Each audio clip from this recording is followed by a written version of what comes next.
Hello everyone, তো আশা করি তোমরা সবাই ভালো আছো। তো দেখো, আজকে হচ্ছে যে টপিকটা আলোচনা করব সেটা হচ্ছে ক্লাস 9-এর, ঠিক আছে, জীবন বিজ্ঞানের চ্যাপ্টার 3-র সেকেন্ড পার্টটা। তো দেখো, আমি এর আগের ভিডিওতে হচ্ছে 20 নাম্বার মানে 1 থেকে 20টা প্রশ্ন করিয়ে দিয়েছি। তো আজকে হচ্ছে 21 নম্বর প্রশ্নটা থেকে স্টার্ট হচ্ছে। তো দেখো, যেটা বলা আছে যে এনার্জি কারেন্সি কাকে বলা হয়। তো এটার অ্যান্সারটা হচ্ছে এটিপিকে। এটিপি যে আছে এটাকে এনার্জি কারেন্সি বলা হয়। এর কারণটা যদি তোমরা জানতে চাও, এর কারণটা হচ্ছে যে এটা এটিপি যে আছে এটা হচ্ছে আমাদের শরীরে শক্তিটা সঞ্চয় করে রাখে। হ্যাঁ, এবার দেখো, যেটা 22 নম্বরের প্রশ্ন আছে যে আলোক বিক্রিয়ার অন্তিম পদার্থগুলি কি কি, মানে আলোক বিক্রিয়া যে আছে সেখানে কি কি পদার্থ উৎপন্ন হয়। তো অ্যান্সারটা দেখো কি হয়েছে যে এনএডিপিএইচ, ও টু মানে অক্সিজেন, H2O মানে জল এবং এটিপি, এই পদার্থগুলো উৎপন্ন হয় সালোক সংশ্লেষের আলোক বিক্রিয়ার সময়। এবার দেখো, যেটা 23 নম্বরের প্রশ্ন আছে যে সালোক সংশ্লেষের অন্ধকার দশাটি কোথায় ঘটে বা সংঘটিত হয়। তো এটার অ্যান্সারটা হচ্ছে যে ক্লোরোপ্লাস্টের স্ট্রোমা অঞ্চলে।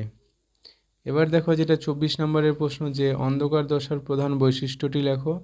তো এটা হচ্ছে যে কার্বন ডাইঅক্সাইডের সংযোজন এবং শর্করা উৎপাদন।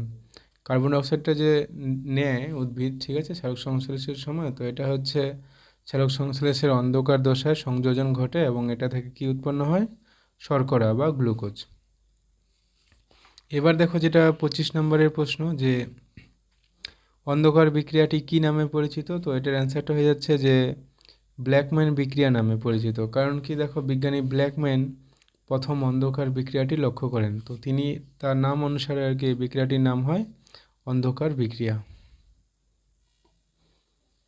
তো এবার দেখো, যেটা নেক্সট প্রশ্ন যে আমাদের কেলভিন চক্র কি বা কাকে বলে, ঠিক আছে। তো প্রশ্ন নাম্বার হচ্ছে 26। তো বিজ্ঞানী কেলভিন সর্বপ্রথম অন্ধকার দশার ধাপগুলি বর্ণনা করেন। এই ধাপগুলি চক্রাকারভাবে অনুষ্ঠিত হয় এবং একে কেলভিন চক্র বলে। বিজ্ঞানী যে আছে কেলভিন, ঠিক আছে, তিনি প্রথম অন্ধকার দশার ধাপগুলা যে আছে সেগুলো বর্ণনা করেছিলেন। আর এই ধাপগুলা যে আছে একটা নির্দিষ্ট চক্রাকারে মানে সার্কেলের মতোভাবে আর কি আবর্তিত হয়, এই জন্য এটাকে কী চক্র বলা হয়, কেলভিন চক্র।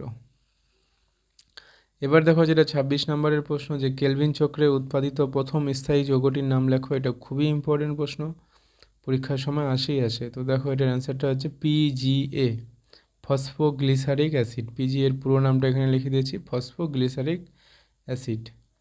তো এটাই হচ্ছে কেলভিন চক্রের প্রথম উৎপাদিত স্থায়ী যৌগ। এবার দেখো, যেটা 27 নম্বরের প্রশ্ন যে অঙ্গার আত্মীকরণ কাকে বলা হয়। তো এটার অ্যান্সারটা হয়ে যাচ্ছে যে কার্বন ডাইঅক্সাইড থেকে কার্বনের কোষস্থ যৌগে অঙ্গীভূত হওয়াকে অঙ্গার আত্মীকরণ বলা হয়।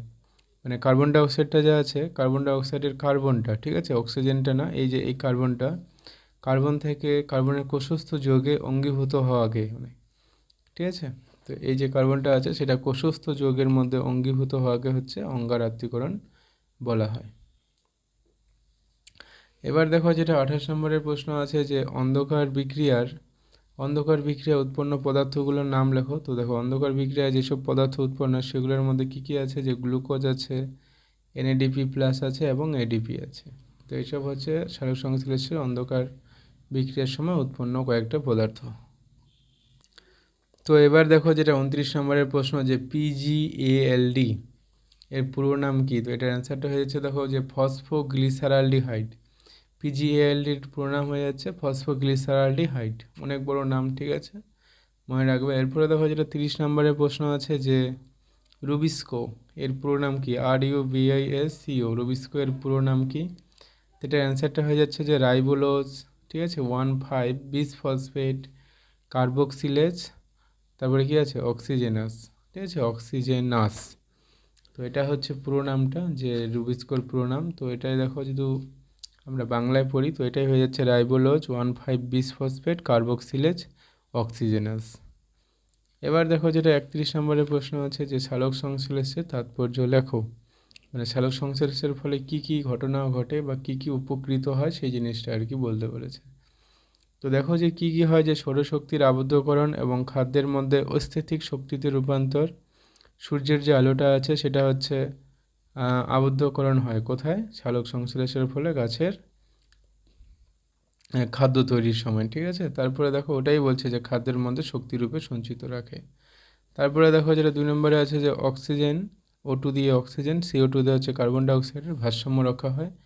এটা হচ্ছে সালোক সংশ্লেষের জন্য হয়। যদি সালোক সংশ্লেষ প্রক্রিয়াটা না হয় তাহলে হবে কি যে পরিবেশে কার্বন ডাইঅক্সাইডের পরিমাণ বাড়তেই থাকবে, ঠিক আছে, এবং অক্সিজেন তো আর উৎপাদন হবে না সালোক সংশ্লেষ না হলে, ঠিক আছে। তো এটাই হচ্ছে মানে অক্সিজেন এবং কার্বন ডাইঅক্সাইডের ভারসাম্য বজায় রাখে কিসের মাধ্যমে? সালোক সংশ্লেষের মাধ্যমে।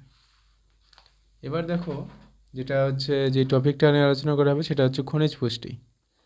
তো খনিজ পুষ্টি যেটা 32 নম্বর প্রশ্ন আর কি। দেখো কি বলা আছে যে উদ্ভিদের ম্যাক্রো পরিপোষক মৌলগুলির নাম লেখো।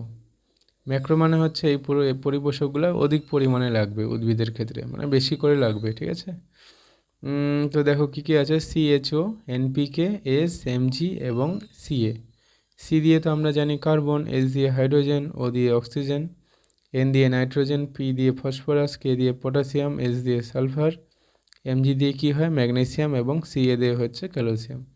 এই যে মৌলগুলো আছে এগুলো হচ্ছে ম্যাক্রো পরিপোষক, ঠিক আছে, মানে এগুলো হচ্ছে উদ্ভিদের ক্ষেত্রে অধিক পরিমাণে লাগবে। এবার দেখো যেটা 33 নম্বরের প্রশ্ন আছে যে ট্রেস এলিমেন্ট কাদের বলা হয়। তো এটার অ্যান্সারটা হয়ে যাচ্ছে যে মাইক্রো উপাদানগুলি খুব কম পরিমাণে লাগে বলে এদের ট্রেস এলিমেন্ট বলা হয়। মাইক্রো যে উপাদানগুলো আছে, ঠিক আছে, এটা তো ম্যাক্রো উপাদান। এবার হচ্ছে মাইক্রো মানে যেগুলো খুব কম পরিমাণে লাগবে সেগুলোকে বলা হচ্ছে ট্রেস এলিমেন্ট, ঠিক আছে। উদাহরণ হিসেবে দেখো যে Fe, জিঙ্ক, আর একটা কী দেওয়া আছে, Mn, ম্যাঙ্গানিজ ইত্যাদি। এই যে পদার্থগুলো আছে এদের হচ্ছে ট্রেস এলিমেন্ট বলা হয়। এবার দেখো যেটা 34 নম্বরের প্রশ্ন যে খনিজ পদার্থের বিষক্রিয়া বা মিনারেলের টক্সিসিটি কী।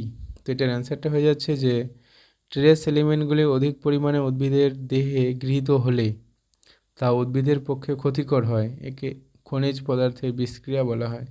মানে যেগুলো আমরা পড়লাম যে ট্রেস এলিমেন্ট, ঠিক আছে, এই ট্রেস এলিমেন্টগুলো যদি উদ্ভিদ বেশি পরিমাণে গ্রহণ করে মানে মাটি থেকে শোষণ করে তখন আর কি উদ্ভিদের দেহে আর কি ক্ষতিকর হয়।